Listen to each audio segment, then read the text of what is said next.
శివ నీదు మహిమ ఎన్నటికీ తెలియదాయే హర హర శివ శివ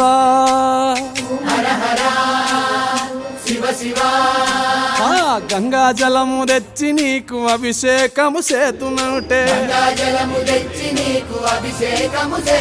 మరి గంగా జలమున సేప కప్పల ఎంగిలంటున్నావు శంభో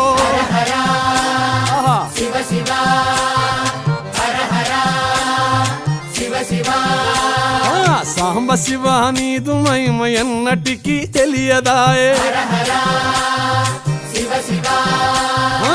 ఆవు పాలు తెచ్చి నీకు అర్పితము చేతునంటే ఆవు పాల లేక దూడల ఎంగిలంటున్నావు శంభో గట్టిగా